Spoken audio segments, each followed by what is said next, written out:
ارشاد فرمایا اسی مقام پر، یہ آیت میں نے پچھلے جمعے میں تلاوت کی تھی، ثانی اثنین اذ ہما فی الغار، دو میں کا دوسرا، یہ کس کو کہا جا رہا ہے؟ حضرت ابوبکر صدیق رضی اللہ عنہ۔ یہ بات سب کے نزدیک طے ہے، قرآن قطعی ہے نا، بالکل قطعی، اس میں اس کے ثبوت میں کوئی شبہ نہیں ہے، یہ اللہ کی کتاب ہے۔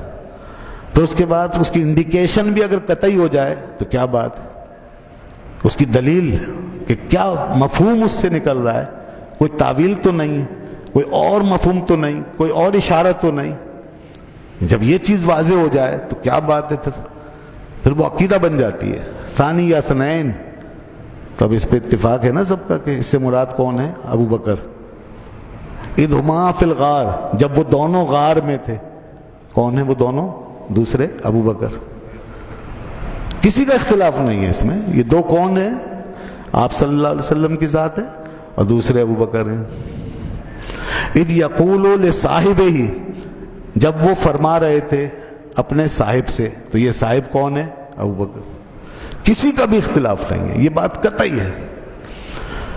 یہ واضح انڈیکیشن ہے قرآن کی کہ اس میں سوائے حضرت ابوبکر صدیق کے کوئی اور مراد نہیں۔ تو اب یہ قطعیت حاصل ہو گئی حضرت ابوبکر صدیق کے صحابیت کو اور ان کے مقام کو، اور حضور کے بعد ثانی جو کہا، تو اس حیثیت سے حضرت ابوبکر صدیق رضی اللہ عنہ کو ایک قطعیت حاصل ہو گئی۔ تو اسی لیے علماء نے کہا کہ اب اگر کسی نے سیدنا صدیق اکبر رضی اللہ عنہ کی صحابیت کا انکار کیا تو قرآن کا منکر ہوگا، کیونکہ قرآن نے بالکل واضح طور پہ فرمایا۔ یقول لصاحبہ، جب وہ فرما رہے تھے اپنے صاحب سے، یعنی اپنے ساتھی سے، اپنے صحابی سے، لا تحزن ان اللہ معنا، کہ غم نہ کرو، بے شک اللہ ہمارے ساتھ ہے۔ اور یہاں سے بھی دیکھیے آپ کی معیت اور قربت پہ کی دلیل ہے، یعنی ان اللہ معنا، بے شک اللہ ہمارے ساتھ ہے۔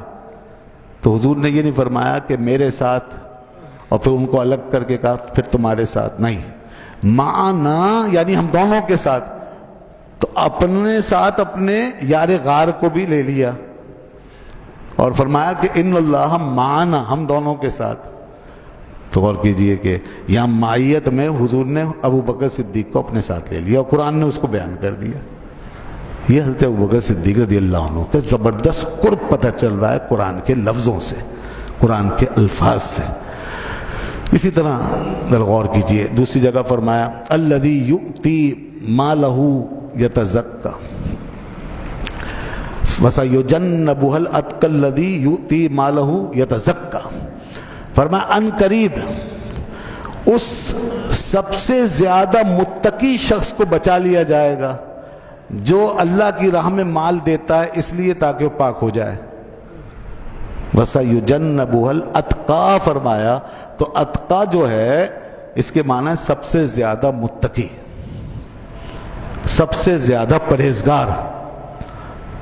اور یہ کس کے لیے کہا گیا؟ یہ حضرت ابوبکر صدیق کے لیے کہا گیا۔ تمام مفسرین یہ بات بیان کر رہے ہیں کہ یہ سیدنا صدیق اکبر رضی اللہ عنہ کو کہا جا رہا ہے کہ سب سے زیادہ پرہیزگار وہ شخص جو اپنا مال خرچ کرتا ہے۔ فرمایا تزکیٰ وما لأحد عنده من نعمت تجزیٰ، یہ شان بھی حضرت ابوبکر کی ہے۔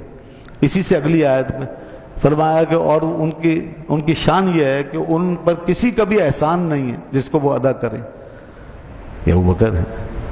الا ابتغاء وجہ ربہ الاعلیٰ وَلَسَوْفَ يَرْضَىٰ، یہ آیت ہے۔ یہاں پہ اتقا کہا گیا، سب سے زیادہ متقی، ٹھیک ہے جناب۔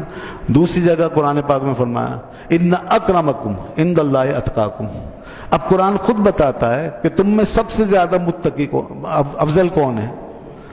یہاں بتا دیا سب سے زیادہ متقی کون ہے، یعنی ابو بکر، اور دوسری جگہ فرمایا سب سے زیادہ مکرم کون ہے، یعنی مرتبے والا کون ہے، بزرگ کون ہے اللہ کے یہاں۔ تو فرمایا ان اکرمکم عند اللہ اتقاکم، تم میں سب سے زیادہ مکرم اللہ کے نزدیک وہ ہے جو سب سے زیادہ متقی ہے۔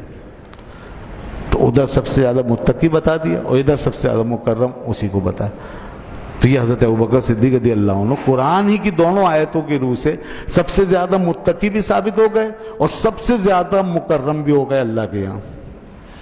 اس کے بعد پھر باقی لوگوں کو ان کے درجات کے مطابق فضیلت ملے گی جتنا تقوی ہے. مگر قرآن نے یہاں یہ بتا دیا کہ تم میں سب سے زیادہ متقی بھی ابو بکر ہے رسول اللہ صلی اللہ علیہ وسلم کے بعد. اور پھر دوسری جگہ بتا دیا جو سب سے زیادہ متقی ہے وہی اللہ کے یہاں سب سے زیادہ مکرم ہے. ختم ہو گئی بات. یہ